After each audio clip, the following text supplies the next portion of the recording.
홍익여고 1학년 내신 분석 시작하겠습니다. 홍익여고 1학년 기말고사 내신의 특징에 대해서 일단 말씀을 드리겠습니다. 일단 전체 32문항이 출제가 됐는데요. 중간고사 때 사실 28문항 정도가 출제되던 거에서 4문항이 오히려 더 많이 출제가 돼서 문제수가 더 많아졌었고, 그리고 전체 32문항 중에서 교과서에서 17문제, 그리고 부교재랑 모의고사를 합쳐서 15문제가 출제가 됐습니다. 그래서 교과서에서 훨씬 더 문제 출제 비중이 높았었고, 모의고사랑 부교재는 중간고사에 비해서 조금 덜 냈습니다. 그리고 두 번째는 중간고사에 비해서 선택지의 길이가 2배 이상 길어졌고요. 또 외부 지문과 기존 지문이 결합된 신유형이 다수 출제가 되어서 난이도가 굉장히 높아졌어서 어려웠던 시험으로 생각이 되는데, 저희 아이들도 시간이 모자라서 후반부의 문제를 좀 포기했던 학생들이 몇몇 있었던 걸로 알고 있습니다. 그리고 세 번째는 매년 시험마다 상당한 비중을 차지했던 그 문법 문항의 비중이 줄었고, 모두 골라서 바르게 고치는 주관식 유형도 이번 시험에서는 출제가 되지 않았습니다. 이번에 내신 시험 분석표를 보시면요. 문법 문제는 총 전체 4문항이 출제가 됐는데, 주관식에서 한 문항이 출제가 됐고, 그다음 객관식에서 3문항이 출제가 됐습니다. 근데 난이도는 그렇게 높지가 않았고요. 독해 문제가 모의고사 유형으로 이제 22문제가 출제가 됐는데, 지문의 길이도 굉장히 길었고, 그리고 이제 외부 지문까지 같이 출제가 돼서 결합된 형식으로 출제가 됐기 때문에 상당히 난이도가 높았던 시험이었습니다. 그리고 어휘 문제는 2문제가 출제가 됐는데요. 이 문제도 상당히 단어 변형이 심했어서 상 정도의 난이도로 일단 배정을 했습니다. 그리고 서답형 문제 같은 경우에는 음, 문법 문제를 제외하고 이제 3문제 정도가 서답형 문제로 출제가 됐는데 사실 난이도는 그렇게 높지는 않았던 걸로 생각됩니다. 그래서 객관식 27문제, 주관식 5문제 해서 32문제로 출제가 됐습니다.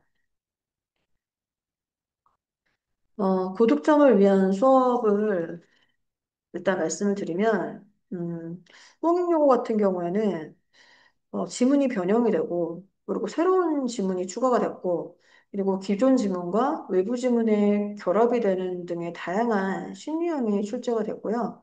그리고 중간고사에 비해서 그 지문 및 선택지의 고난이도 어휘가 되게 많이 등장을 했어요, 이번에. 그래서 고득점을 막기 위해서는 홍익여고 또한 내신 기간 할 것 없이 다량의 어휘 학습이 선행될 필요가 있고요. 그다음에 일단은 양을 굉장히 많이 늘릴 필요가 있습니다. 그리고 두 번째로는 문법 문항의 비중이 다소 줄었지만, 그러니까 문법에서 감점이 없기 위해서는 모든 시험 범위 내의 지문에서 어법 문제 유형은 꾸준히 풀어야 중정도 되는 문법 문제의 대비를 충분히 할 수가 있다고 생각이 되고요. 그리고 서답형 문제 같은 경우에는 사실 이번에 홍익여고도 암기해서 쓰는 문항은 딱 한 문항에 불과했습니다. 어, 요약문 빈칸이라든지 주제문 완성이라든지 빈칸 추론 문제 이런 영작 문제를 어법에 맞게 쓸 수 있는 본인의 이제 영어 능력, 영어 실력이 굉장히 필요한 학교라서 중간고사에 비해서 상당히 난이도가 높아지면 이렇게까지 높아질 수 있다라는 걸 보여주는 시험이었던 것 같습니다. 그래서 이번 홍익여고 시험도 외부 지문 추가랑 변형 지문, 고난이도 어휘 등이 출제가 돼서 중간고사보다 난이도가 월등하게 높았던 시험이었는데요. 이게 처음 보는 지문에서 이 내용을 정확히 파악하고 맥락을 파악하는 게 쉬워지기 위해서는 평소에 영어 학습량과 꾸준함이 매우 중요하다고 볼 수 있겠습니다. 그래서 내신 기간만 좀 반짝 공부한다고 해서 이 고득점을 얻을 수가 없기 때문에 힘든 학교이기 때문에 영어 실력 자체를 좀 끌어올려서 학습의 공백이 생기지 않도록 꾸준히 공부를 해야 될 필요가 있습니다. 자, 내신 기출 주요 문항을 한번 보시면요. 교과서에서 일단 출제한 문제였고요. 본문에 지문이 나왔고, 이 글에 대한 설명으로 적절하지 않은 것은 이런 식으로 본문 지문에 대한 어떤 어법이라든가 문맥이라든가 아니면은 뭐 어휘라든가 그런데 다 밑줄을 쳐놓고 이런 부분이 어법상 맞는지 또뭐 내용상 맞는지 또는 뭐 어떻게 어휘가 맞는지, 의미가 맞는지, 여러 가지 문제 유형이 다 혼합되어 있는 문제로 이런 문제를 출제가 됩니다. 그래서 모든 지문과 모든 문장과 단어와 어법을 다 판별할 수 있어야, 맞고 틀리고를 판별할 수 있어야지 풀 수 있는 문제였고요.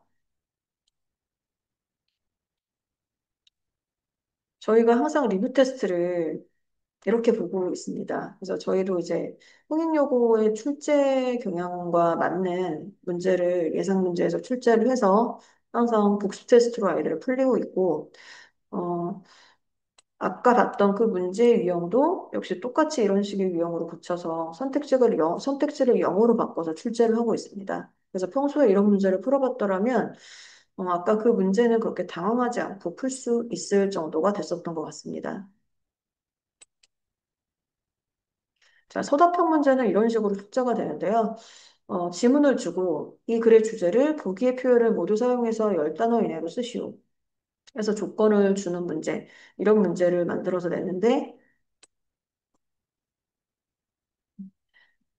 저희 예상 문제 같은 경우에는 저희도 똑같은 지문을 가지고 요지를 쓸 때 빈칸에 가장 적절한 단어를 본문에서 찾아 쓰시오라는 요지문의 연습을 굉장히 많이 시켰던 걸로 생각됩니다. 그래서 아까 봤던 그 단어를 주고 영작을 하는 그런 문제들이요. 지금 여기서 보여지는 이 요지 문제를 정확하게 좀 이해하고 이 빈칸에 들어갈 수 있는 단어를 생각해낼 수 있는 학생이었다면 이 주어진 단어를 가지고 열 단어 이내로 쓰는 이런 문제들도 역시 또한 풀 수 있었을 거라고 생각이 됩니다. 음. 그래서 홍익여고의 내신은 중간고사에 비해서 이번에 상당히 난이도가 높아졌던 시험이었고, 그리고 중간고사를 예외적으로 그렇게 조금 쉽게 냈던 거에 반해서 이번에는 굉장히 난이도가 높아진 문제들로 출제가 됐거든요. 그래서 2학기 때는 아무래도 이런 문제 유형이 계속 출제가 될 거라고 생각이 됩니다. 그래서 아까도 말씀드렸지만 고득점을 막기 위해서는 홍익여고도 본인이 갖고 있는 영어 실력을 평소에 공부를 통해서 끌어올릴 필요가 있다. 끌어올려야 이런 문제들에 대비를 할 수 있다. 그래서 길어진 문장을 좀 빠르게 해석해내고 분석해낼 수 있는 그런 영어 실력이 꼭 필요하다고 볼 수 있겠습니다. 이상으로 홍익여고 1학년 영어 내신 분석을 마치겠습니다. 감사합니다.